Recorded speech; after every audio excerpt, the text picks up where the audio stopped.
உயிர்த்தெழுந்த இயேசு கிறிஸ்துவின் வல்லமை ஊழியங்கள் வழங்கும் வசனப் பெட்டகம்.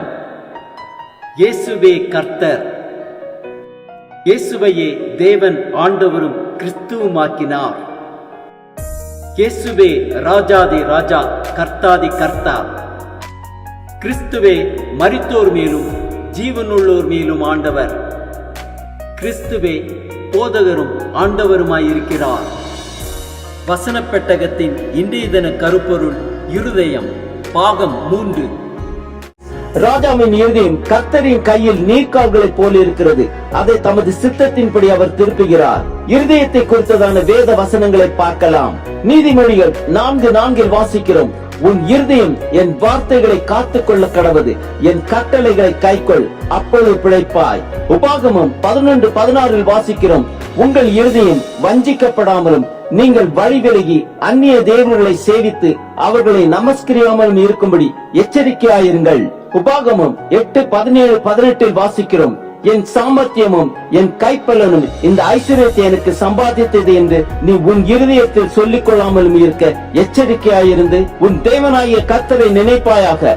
அவரே உன் பிதாக்களுக்கு ஆணையிட்டு கொடுத்த தம்முடைய உடன்படிக்கையை உறுதிப்படுத்தும்படி இந்நாளில் உனக்கு உண்டாயிருக்கிறது போல ஐஸ்வர்யத்தை சம்பாதிக்கிறதுக்கான பலனை உனக்கு கொடுக்கிறவர். நீதிமொழிகள் 2:10-11 வாசிக்கிறோம், ஞானம் உன் இருதயத்தில் பிரவேசித்து அறிவு உன் ஆத்மாவுக்கு இன்பமாய் இருக்கும் போது நல் யோசனை உன்னை காப்பாற்றும், புத்தி உன்னை பாதுகாக்கும். நீதிமொழிகள் 3:3 வாசிக்கிறோம், கிருபையும் சத்தியமும் உன்னை விட்டு விலகாதிருப்பதாக. நீ அவைகளை உன் கழுத்திலே பூண்டு அவைகளை உன் இருதயமாகிய பலகையில் எழுதிக்கொள். நீதிமொழிகள் 11:20 வாசிக்கிறோம், மாறுபாடுள்ள இருதயமுள்ளவர்கள் கர்த்தருக்கு அருவருப்பானவர்கள், உத்தம மார்க்கத்தாரோ அவருக்கு பிரியமானவர்கள். நீதிமொழிகள் 13:12 வாசிக்கிறோம், நெடுங்காலமாய் காத்திருக்குதல் இருதயத்தை இளைக்க பண்ணும், விரும்பினது வரும்போதோ ஜீவ விருட்சம் போல் இருக்கும். நீதிமொழிகள் 17:3 வாசிக்கிறோம், வெள்ளியை குகையும் பொன்னை புடமும் சோதிக்கும், இருதயத்தை சோதிக்கிறவரோ கர்த்தர். நீதிமொழிகள் 17:20 வாசிக்கிறோம், மாறுபாடான இருதயம் உள்ளவன் நன்மையை கண்டடைவதில்லை, புரட்டு நாவுள்ளவன் தீமையில் விழுவான். நீதிமொழிகள் 28:26 வாசிக்கிறோம், தன் இருதயத்தை நம்புகிறவன் மூடன், ஞானமாய் நடக்கிறவனோ ரட்சிக்கப்படுவான். ஏசாயா 51:7 வாசிக்கிறோம், நீதியை அறிந்தவர்களே, என் வேதத்தை இருதயத்தில் பதித்திருக்கிற ஜனங்களே, எனக்கு செவி கொடுங்கள்.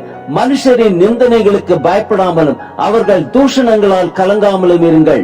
எரேமியா 11:20 வாசிக்கிறோம், சேனைகளின் கர்த்தாவே, உள்ளிந்திரியங்களையும் இருதயத்தையும் சோதித்தருகிற நீதியுள்ள நியாயாதிபதியே, நீர் அவர்களுக்கு நீதியை சரி கட்டுகிறதை பார்ப்பேனாக, என் வழக்கை உமக்கு வெளிப்படுத்தி விட்டேன் என்றேன்.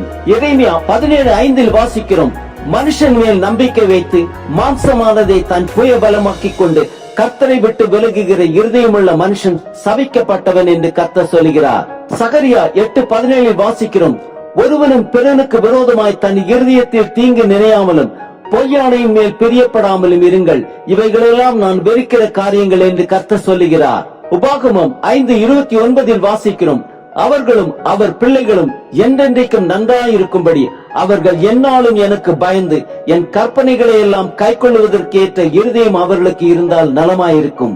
1 பேதுரு 3:4 வாசிக்கிறோம், அழியாத அலங்கரிப்பாயிருக்கிற சாந்தமும் அமைதலும் உள்ள ஆவியாகிய இருதயத்தில் மறைந்திருக்கிற குணமே உங்களுக்கு அலங்காரமாயிருக்க கடவுது, அதுவே தேவனுடைய பார்வையில் விலையேற பெற்றது.